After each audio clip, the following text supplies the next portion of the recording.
We're live tonight just outside Toronto Premium Outlets on the 401. This is just a short distance away from where the proposed Highway 413 would connect the region of Halton to Vaughan, stopping through a number of communities along the way.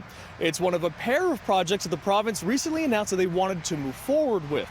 And we recently heard from some environmental groups about those projects, that's Highway 413 as well as the Bradford Bypass, saying they were concerned about pollution as well as the loss of farmland.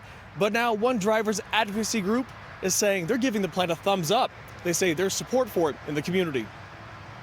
Obviously, yes, people travel long distances. People don't want to be stuck, in a little town for half an hour if they can cruise through this town in 3 minutes or 4 minutes. So I believe it's better not just for the local residents, but obviously for the long distance commuters. I personally, if I lived in a small town, I wouldn't want tons of traffic going through the main street. I would much rather have a bypass. He also says highways deliver more efficiency, not just for time, but also the amount of fuel burned per minute on the road. Traveling at a proper highway speed, which is 100 kilometers an hour, 110, is actually much more efficient than driving through a town at 50 or 60 kilometers an hour. So if you factor in stop and go traffic, driving more slowly, your transmission is shifting gears all the time, you're actually burning up to 50% more fuel. So driving at a proper highway speed, 90, whether it's 90, 100, 110, 120 kilometers an hour, is actually much better for the environment.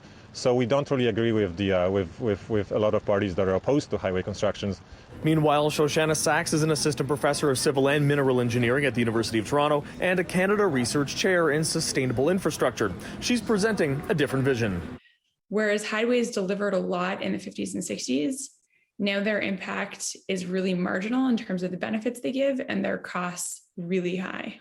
She says that she would like to see current highways maintained without building any new ones. We should be thinking creatively about how to give people the mobility and the accessibility they need, but without compromising the environment, without spending billions of dollars that could be better spent in other ways. And there are lots of existing technologies we can look to do that. We can look at bus rapid transit to move many more people much faster on existing roads.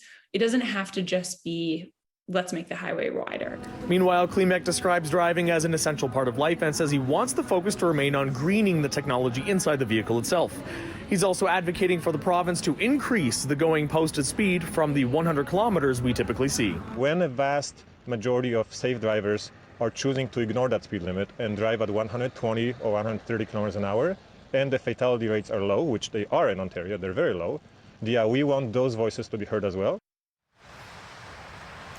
Klimek is also telling us that his approval of the project is partially dependent on the province keeping their promise to make those roads toll-free. In Halton, David Zura, City News.